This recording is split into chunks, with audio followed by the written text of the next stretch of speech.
the alleged kidnapping of a Florida wife and mother of two, Quinn Gray, miraculously comes to an end when her alleged abductors decide to release her. It's all on the heels of phone calls instructing the husband where to make money drops in exchange for her life. Then, frantic 911 calls of her own, telling 911 dispatch about the horrific alleged kidnapping ordeal. Hello? Why aren't you answering your phone faster? What are you talking about? Yeah, I've been tied up all night long. What the is wrong with you? You need to get in the car with the money and go down Butler Boulevard and take a left on South I gotta write this down. You can't. No, just do it now. Please. Down Butler Boulevard, take a left. You've got the cops. They're gonna get me too. Butler what? Butler Boulevard. Hello? They know. She got really upset, started screaming, saying I'm tied up, and she goes, "You got the cops. They know they're going to kill me." Well, try to eat. I mean, just still remain calm. She's probably going to call back again. Act like you don't know what you're talking about. They said get in the car with the money and start heading down Butler Boulevard. We don't have any money. I know that, but she, for the first time, was screaming, crying, saying they got me tied up. Help. She's making this urgent. Right, they're making this urgent. Butler Boulevard. They got Butler Boulevard so big. Yeah, I mean, Butler Boulevard's anywhere. Okay, and so you've been missing for 4 days? Yes, you guys don't know that? Yes, I did know that, okay? Do you know what cell phone you're calling us on?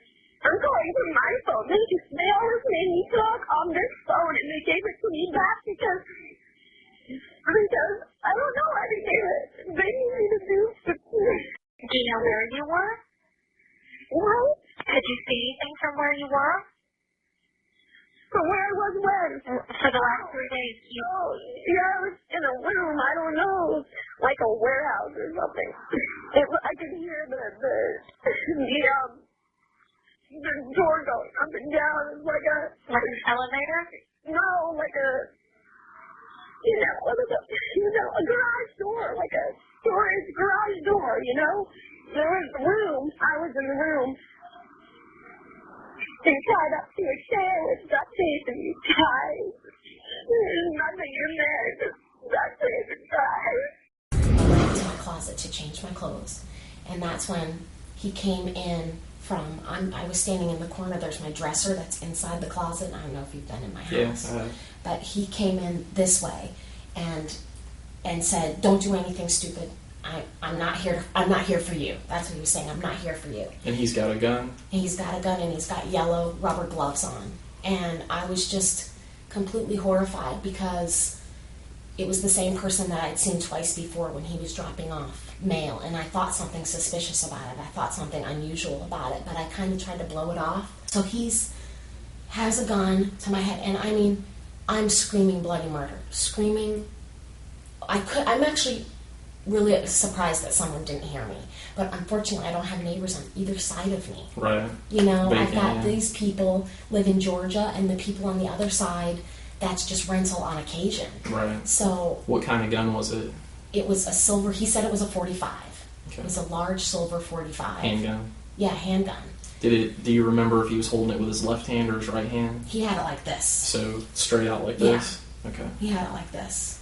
Just the yellow gloves and the whole scene and the look on his face and the evil in his eyes. I was like, I'm dead. I'm dead. The gloves, would you describe those as what, like dishwashing gloves? Yeah, they were yellow dishwashing gloves, which he took on and off several times during this whole period of time. Okay. Because I was like, every time the gun was pointed at me, I would start to break down. And so he was like, "Would you like me to put the gun aside? Would you like me to put the gun aside?" Because he kept saying to me over and over, "I'm just here for $50,000. Your husband owes $50,000. This isn't about you. I don't want you. I don't want anything to do with you. This is just about the money." And this is when I'm like, what money? What are you talking about? So this is the period of time where I'm trying to ascertain the truth. He just kept telling me, "Your husband borrowed money from a loan shark. You never heard of a loan shark?" He was very sarcastic. He was constantly saying sarcastic comments and about rich people and stuff like that. And why would, your husband, I'm like, I don't understand why he would borrow $50,000 from a loan shark. He makes plenty of money. And at this point, we're having this dialogue, and I'm trying to figure out why my husband would borrow $50,000. He had 3 weeks' notice. That's what he kept telling me. He had 3 weeks' notice to pay this money. You know, there's just no way that in a 3-week period of time, he wouldn't have been able to come up with it. And I'm saying the same thing. I'm completely confused because I'm like, no, he has the money. There's no way. I said, did he know that there would be threats, that something bad would happen?